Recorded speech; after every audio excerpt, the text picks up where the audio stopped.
Welcome back. This time I am with Daniel Villalon.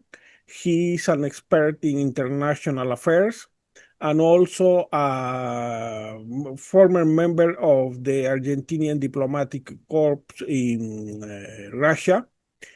He has a very deep knowledge of many issues that normally go underground for the mass media. And talking about issues that go underground, uh, who don't receive the proper attention by the mass media, it comes to mind the last interview given by David Watling, by Jack Watling to Foreign Affairs about how when especially in the United States, the the issue of China was addressed, it was as if Russia didn't exist. And conversely, when they talk about Russia, it was as if China didn't exist. Actually, both are very intertwined. And just imagine something that the Royal United Service Institute has considered. If Putin wins in Ukraine, if Putin wins in Ukraine, he's going to weigh heavily in the relations between China and the West. And we know how Putin understands foreign affairs, like in the case of the Sahel or Syria. So I wanted to start with asking your take, Daniel, about this relationship between both cases, and where Ukraine is vital because a victory in Ukraine would give Putin the status of senior partner of Xi Jinping. Why is this relationship neglected in the media's attention, and why it has been neglected in foreign affairs? Just consider the way Biden, and especially Biden, try to isolate China and Russia, so pushing them together, which was the most risky combination of all. Hello, Alfredo. It's a pleasure talking to you and to your audience in the US and abroad. Well, you have said several interesting things that I would like to split in small pieces if possible. First of all, you consider the possibility of Vladimir Putin or Russia winning the war in Ukraine. Mhm. I don't consider that that is going to happen in several aspects because a war, above all nowadays, we're not in the 17th or 18th century that winning the war is winning the war in the battlefield. Um, Mhm. Nowadays, there are several winners of there are several ways to win a war. You can win a war in the battlefield, which is still in the fight, but Ukraine already won the world in the international arena, already won the war, and in the moral aspect of the world is the moral winner. In the best of the scenarios, Putin or Russia can win, let's say, win a couple of square kilometers, and what getting in exchange? Becoming an international pariah for the business world or for the civilized part of the world.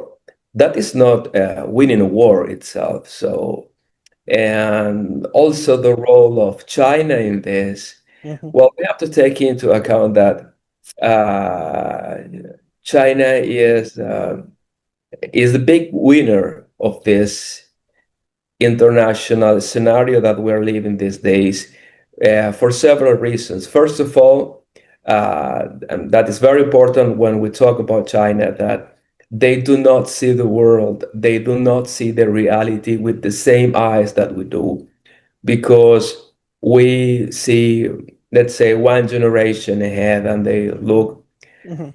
4 or 5 generations ahead. So that's very different. They are making a very big profit by getting cheap energy from Russia. Russia has lost a big part of the European and American markets. And when I mean American markets, I mean America as a continent, not as a country. Mhm. So they Russia tried to compensate those lost sales, mainly with China, partly with India. And so China is getting lots of energy, very cheap, and also, let's say, reselling to Europe and the Americas.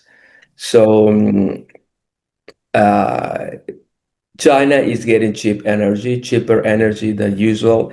And also, China is playing with Europe its historic games, is playing with Europe, tightening the cable, and also together with Russia is taking a big profit of blaming NATO for everything that is going to happen. So China is just waiting, checking how everybody is fighting with everybody and getting profits out of all sides of the conflict.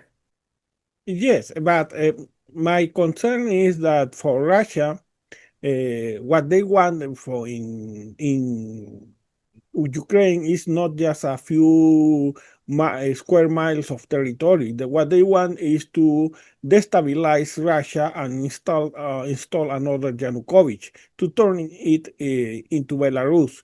And actually, that is the scenario that would make the mineral deal signed by Zelensky the most profitable.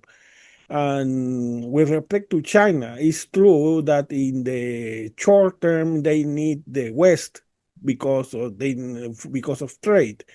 But in the long term, and it's the very goal of Belt and Road. What they point is to the South, global South. So my question is, and actually, it's true that since the Shanghai Cooperation Organization, the ties between Russia and China are very close. And yet, China has always tried to diversify its energy sources. Consider, for instance, how they shunned the Siberia 2 in favor of Central Asian sources.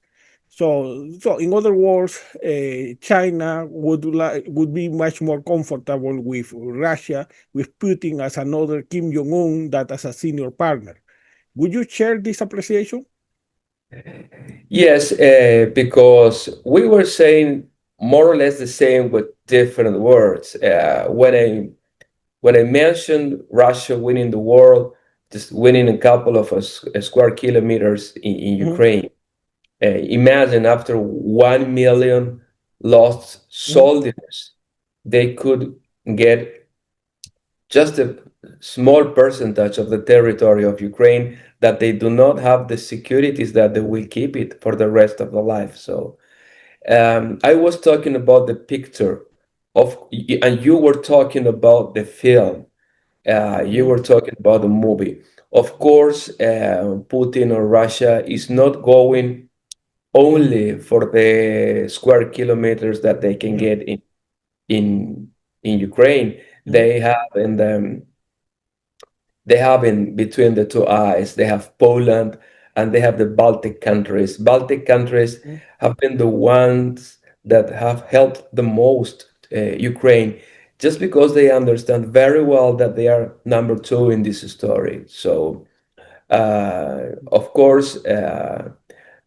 Russia is uh, against the moral values of Occident, of our parts of the world.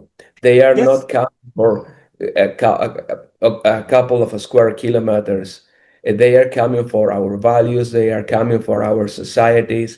They are coming for our political systems. They are coming for our democracies. They are coming for our freedom of press. They are coming to exterminate us. The, the goal of them is becoming us their puppets. So, because it's what Russia has done across the years during the Soviet Union times, uh, Yeah, I just consider my, because my fear is that those ambitions that I share your opinion. Those ambitions are not just limited to Eastern Europe. Yeah, take for instance what Putin is doing right now in Afghanistan, where he is getting into a kind of arrangement with the Taliban, similar to the ones he got in the Sahel for the Wagner Group first, and then the Africa Corps. So what they want is to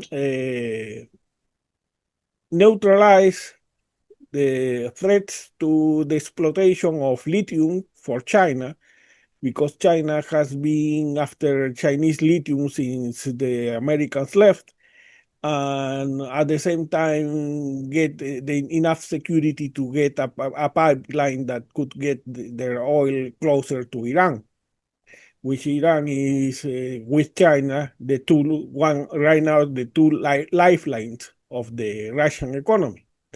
So, in my opinion, Putin wants to be the privateer of in the Yuan zone, the enforcer of in the Yuan zone, and China. That is, I don't think China is very comfortable with that. They would prefer a minor status for Putin.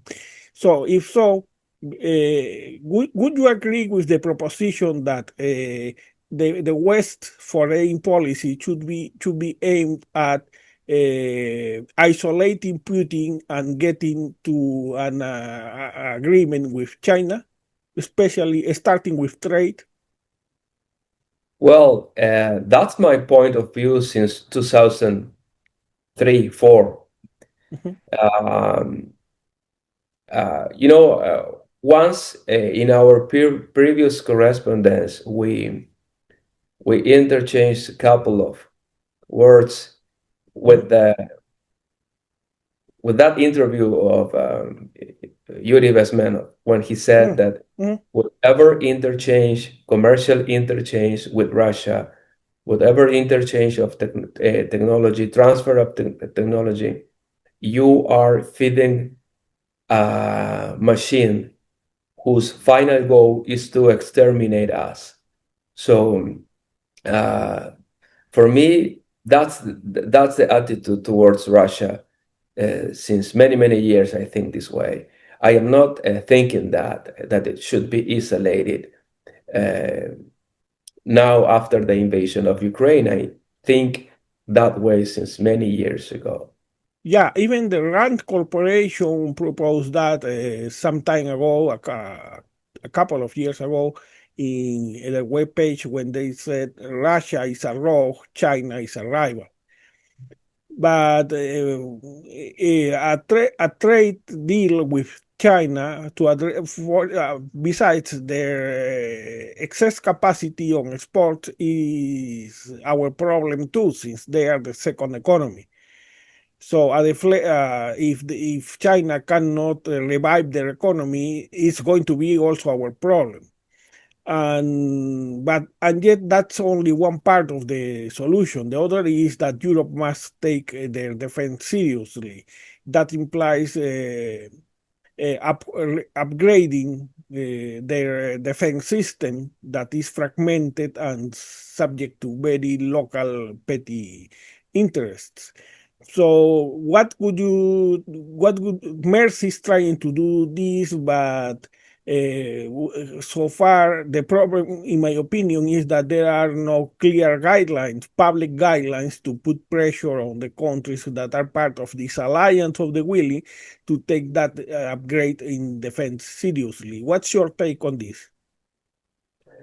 Well, that's one of the few words I agree with Donald Trump when he has been for since many many years saying that Europe is not investing enough in defense. Yeah, yeah. And it's not some countries are not making their yearly contributions, financial contributions to NATO. So, well, if you see another winner in this story are all the European defense company. Their stocks has risen more than 250% in many cases. So, of course, it's a must to take. For Europe got talked a very hard lesson that they shouldn't sleep, they shouldn't rest with their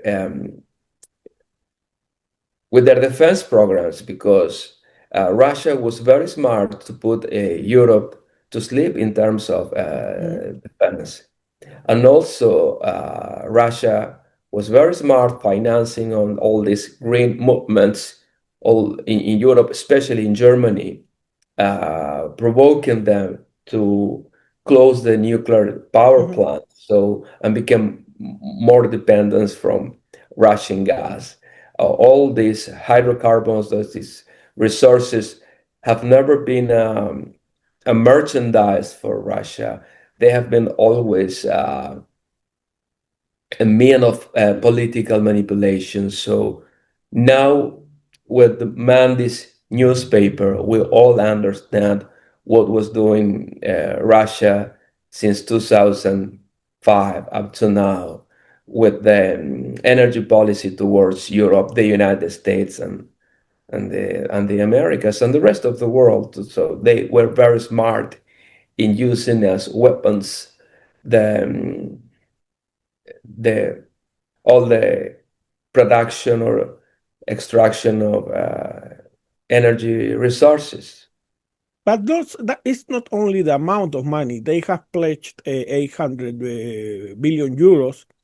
The matter is that how they are going to use, because it would not be the first time Europe pledges funds and then these are misused, like in the case of the New Generation Fund. The matter is how to, if why the media and politicians who are really interested in this issue are not demanding more clear guidelines to solve, because only with guidelines you can measure progress. Otherwise, how do you measure that steps in, for instance, investment in consolidation are made? Definitely, small countries or less reliable countries like Spain are not going to make the investments in fiber optics or electronic war that are needed by, in the case of Ukraine. Well, yes, that's true. There is a level of a scale that we cannot ignore. But the thing is that none of the countries have been doing the investment in defense even to the level of their scale. Yeah, Everybody was underacting. no, that's true, Were underacting. and I give And credit. Mhm. That's and I true, and also I. sorry, and I understand the attitude of the United States that everybody is knocking their door when there is a problem, but in the regular periods of time, most countries are not making the investments, and it's not only investments in money. We are talking about investigation. We're talking about devotion of human resources to the brainstorming of new technologies in terms of defense. Yes, and but that's exactly the problem. That the money, the commitment now is not at 2% of GDP, but at 3, and Eastern Europe is going to 5%. So now the commitment and credit where credit is due. Trump pushed for that. It's true, but the matter is that are you going to use that money, and so that money is not get lost in petty local interests. and consolidation of the European industry is not, at least it's not clear, at least it's, the media at least doesn't seem too interested in covering the steps taken in that direction. Well, but Alfredo, we have to take into account that for many, many years, Mhm, there's been a very dangerous combination of um, ignoring the need of investing in defense. mhm, Most of countries have been very quiet with the answers of the disinformation campaigns coming from Russia and China to Europe. We have been just watching how they put their finger in our noses and we were doing nothing, almost nothing. So, and apart from that, we were becoming dependent in Russians' energy mhm. sources. So the combination has been very dangerous for many, many years. And of course, there is a new attitude nowadays, but I don't think that in a short period of time we can compensate years and years of inefficient actions. No, I agree. But it is this transition, this moment of so right now, Europe represents 10 times Russia's GDP, and yet Russia is producing more artillery shells, for instance. And in the long term, of course, Europe has all the resources to have the upper hand. The problem, as Jack Watling himself notices, is the transition. The right now and is in this transition where everything could be derailed. But Yes. there is one thing you mentioned is the case of the United States.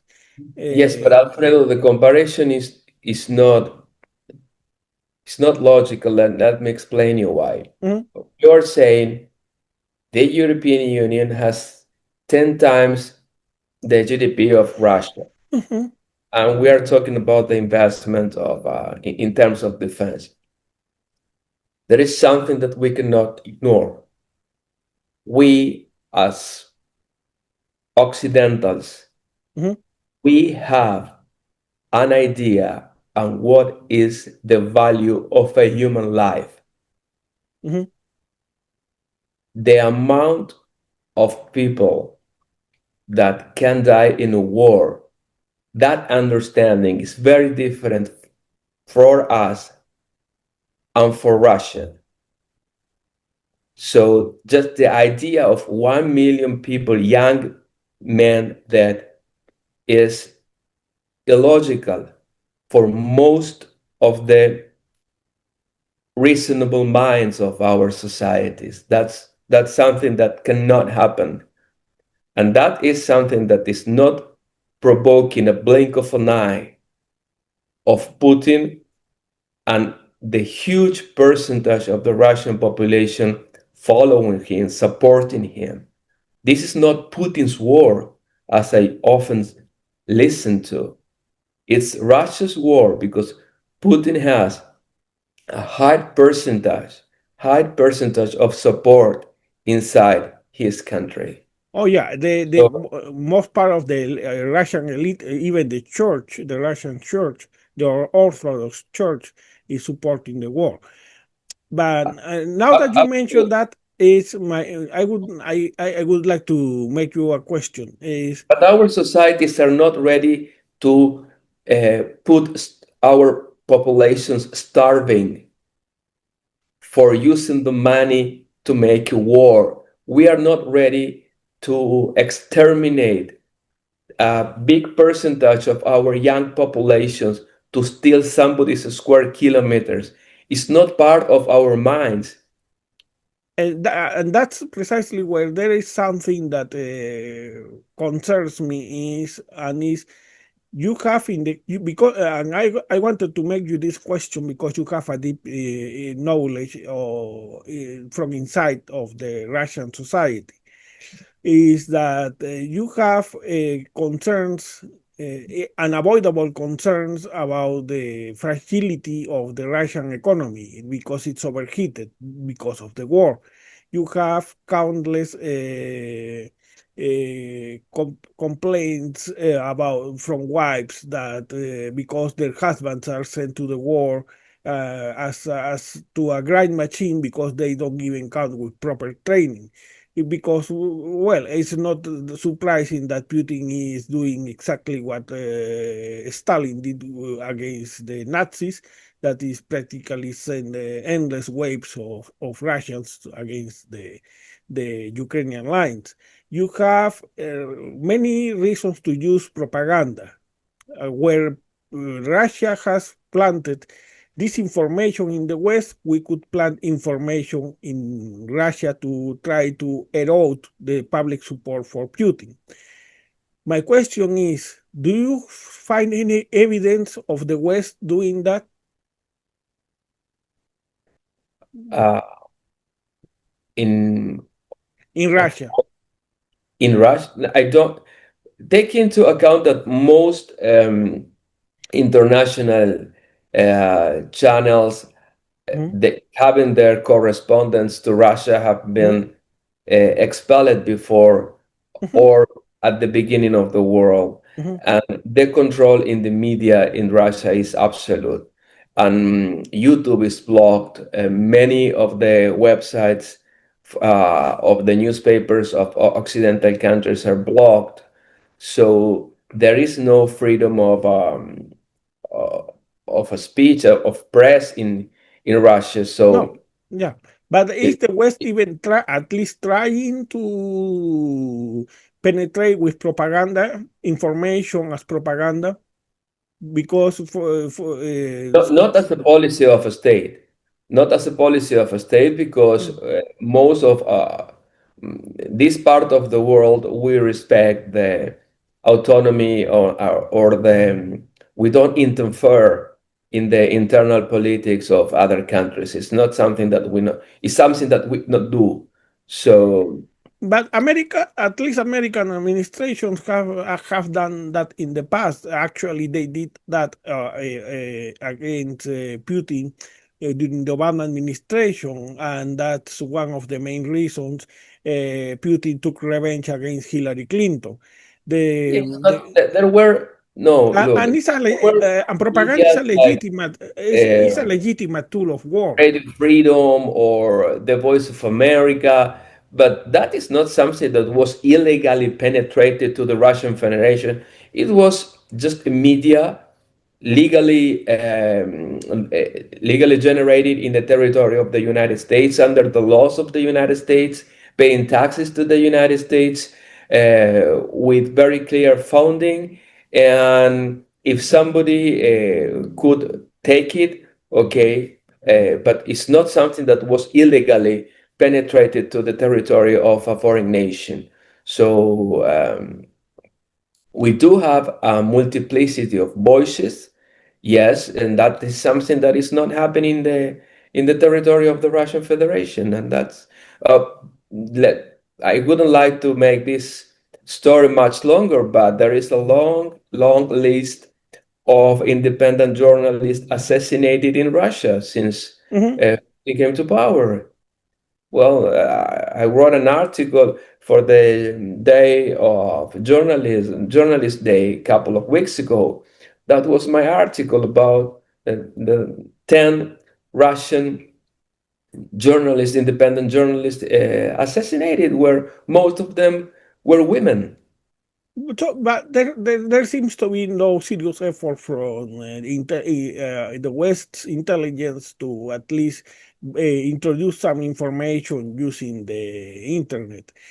Now, Mike, let's turn to the West. Even the narrative that used for Ukraine is a failed narrative, especially after if you consider Biden's gradualism in 2023. It's that instead of presenting the Ukraine narrative in terms of the West interest, it has been presented in terms of the good guy saving the small guy for democracy, and that those kind of messages don't sell much. That's why, in the case of the United States, the support for Ukraine have been eroding consistently, and in the case, especially of Europe, even though you find clear parallels because both Hitler's economy and Putin's economy are addicted to war, you Yeah. find no attempt to revive the ghost of Czechoslovakia in 1938. That way, politicians can get away with trying to delay and block the defense overhaul without nobody making them accountable. Sorry, I couldn't get the last thing you said, Alfred. So it's that that's why, because there is not a sound narrative presented in terms of the European interest, that many so in this case, in the case of Europe, reviving the ghost of Czechoslovakia in 1938, that many politicians can get away with delaying and obstructing the overhaul of the defense systems, or recently the case of Hungary and Slovakia, the case of sanctions. You remember Europe promised new sanctions against Putin if the Trump-Putin talks fail, and when they fail, they did nothing. Yes, and about the resources devoted by the European Union, Alfredo, we have to take into account that what the European Union is doing, and is doing very seriously and very actively since the last couple of years, is the fight of the misinformation campaigns of Russia and China in the territory of the European Union. There are official websites, dedicated newspapers, dedicated websites, fighting the disinformation more than penetrating the territory of the Russian Federation with Occidental narratives. But I wonder how much of the support for Ukraine that is higher in Europe than in the United States come from Putin's hybrid war. They even tried to assassinate a defense executive in Germany. And how much comes from this campaign to counter disinformation? They need to be a bit more aggressive. They need to use the fears of the ordinary people, or the fears of a new war, and the image of Czechoslovakia, the case of 1938, even where the historical parallels are clear. I have never heard Yes, any with the invocation. proposition of the appeasement uh, that didn't help in Mhm. Czechoslovakia before the beginning of the Second World War. Yes, absolutely. I agree with you. And you have had a lot of time lost because of the weakness, the appeasement of the Olaf Scholz and Joe Biden. Yes, yes, Just absolutely. yeah, or Obama If in Ukraine has 2014. could have gotten what she finally got with the passing of more than a year, they could have solved the invasion of Russia much quickly. Yes, if had they started upgrading the defense, their defense system, they would have shown Putin that the idea of continuing a conventional war, at least against Ukraine, wasn't going to lead them nowhere. And yes, they are stumbling on their own feet, rushing to do things, and not with even clear guidelines. There are people, I believe Friedrich Merz is honest in his, but I am not so sure about some other countries that are not in the same, not moving at the same pace. Which other countries are you meaning? For instance, Meloni's Italy and Spain's Pedro Sanchez. Mhm. Yes, but the case of Meloni, at least for me, let me talk about my weaknesses as an Mhm. analyst.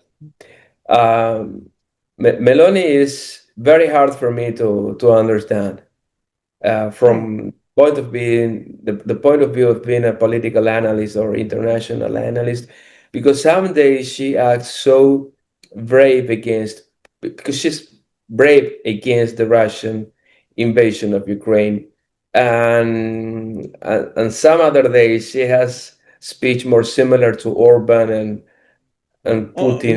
Yeah, Meloni has been fierce on the speech, Yes, but it's very, at least for me as an mhm. analyst, is very difficult to put her inside a frame and say is in this side or on the other side. But yes, mostly she is very active in all what is related to the defense of the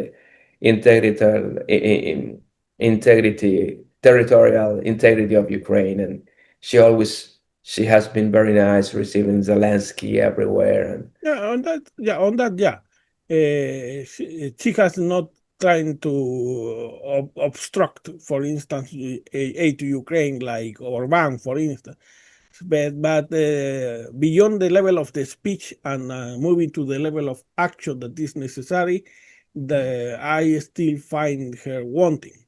Well, I have just one question or two to end this interview.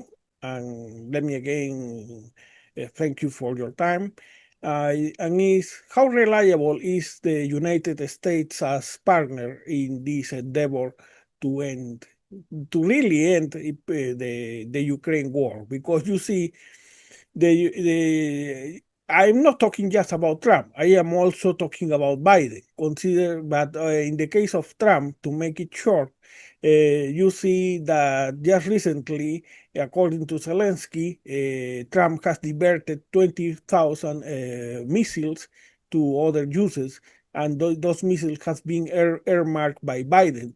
You see how people like Witkoff and General Kellogg parrot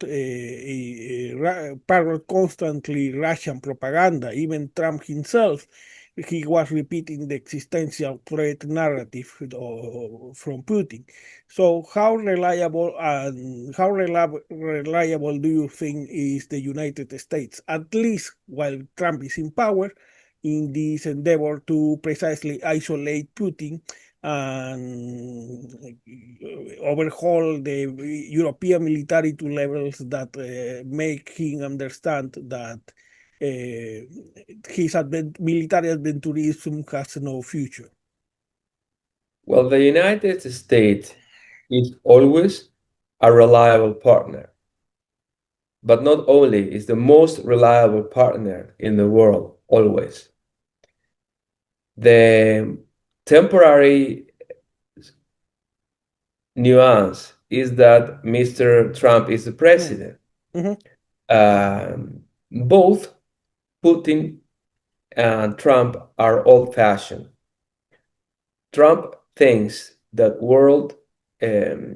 business rules everything. He mentioned even that Zelensky, that Ukraine can make a big business with the reconstruction of the country after the war, Mhm. and that Russia could be doing great business with the United States if this war ends. On the other side, Putin uh, also is old-fashioned and thinks that with the methodologies of the 18th or 19th century, he can make a war, win a war, and keep on living after signing the agreement of end of the war, and as everything has never happened. Both are too old-fashioned. Things do not work that way. Business, okay, is important, but that does not rule the world. And a war also is something, it's a very heavy instrument of political or international affairs, yes, but winning a war today is not only in the military fields. If millions of people from Europe, from the Americas, do not want to buy a Russian product anymore, do not want to go to Moscow on vacations anymore, do not want to do business with Russia anymore. It's not something that you can compensate with Chinese and Indians. So it's not going to happen. So that's my Let comment. me The United States is always reliable. Unfortunately, the current president is a little bit old-fashioned, but one of the good things of the United States, mm, of such a great country, is that the well, United States has a system. Even the president, when he's not the best president, in case Trump is not the best president possible, the country is stronger, the system is stronger, and the system will prevail. I know. I agree that hopefully Trump is nothing but an accident, and that and that even in the Republican Party there are voices like Lindsey Graham, who had been pushing for the sanctions Trump had promised and then never delivered sanctions against Russia. I mean. But my greatest concern is the Democratic Party because the rules based system was created precisely by FDR Roosevelt at the end of World War II. And the Democratic Party of today hasn't found the courage to defend that system. On the contrary, they are playing dead. If you are MERS, if you are Xi Jinping, if you are an international actor, how could you consider the United States a reliable partner in case the Democrats come back to power in 2029 if the Democrats are playing dead? Because it's either you would have to assume that either they are tacitly approving whatever Trump is doing, or that they are going to come up with another Biden. Well, that exceeds my capability of analysis, Alfredo. Mhm, That's a point of view. That's all. That's an opinion. mhm. We can, at least I cannot do a prediction of what is going to happen in 2029 if Democrats come to power. I'm more concerned in what is happening today. What is happening today is enough serious. So Ukraine needs support now, and it's too long, 2029, to think about it. But indispensable if you want to consider whether you can trust the United States again. Because if you know that Trump may be a next accident, but if Democrats come back to power and they can offer anything better than Biden, then you you have no much options by whatever you can get by yourself. But I have used abused of your patience enough for today. Let me give you the last word so you can highlight any issue that you consider relevant that we might have not touched in this interview. No, Alfredo, I would like to thank you for this conversation, because I consider this a conversation more than an interview. Mhm. I appreciate your points of view, your personal opinions very much, and I am very happy to have shared this with you and with your audience. We have just to keep in mind that Ukraine is fighting alone with the blood of their sons, a war that is against all of us. So if any of us, in the even in the humblest position that each of us can can occupy, if we can support Ukraine some way, somehow, there are several ways to support Ukraine from the moral point of view, from the financial point of view, from any professional. So uh, we should give a hand because this country is fighting alone for all of us because Russia is not against Ukraine, it's against the Occident, it's against the moral values that we share, is against the freedoms that we share. So let's help Ukraine in all that is among our possibilities. And that's precisely what moved me to start this, despite my low name recognition, my uphill battle to start this campaign to precisely bring visibility on what you have just said, that this is not something limited to Ukraine's border. Considering Putin's imperial ambitions and the way he understands foreign policy is a war that involves all of us, especially as because the way it contained our relations with China. Okay, thank you very much, Alfredo, and I would like to hear from you very soon again. Oh no, Thank it's, let's continue cooperating because precisely the media is not addressing these issues. It's not addressing what we have been talking. It's not just me who says it. It's Jack Watley, the most reputed scholar on this issue. So we need more voices addressing precisely what you have just mentioned. This war involves all of us, precisely because of Putin's imperial ambitions. Yes. Okay, But thank you, and let's continue talking about these issues very soon. thank you because very we, because we have maybe I have a good excuse with the effects of the Iranian crisis on that we have not even touched in the interview, and that is very interesting because it makes the life for Ukraine much more difficult. yes. For now, we'll leave it here, and thank you very much, and that's all for now.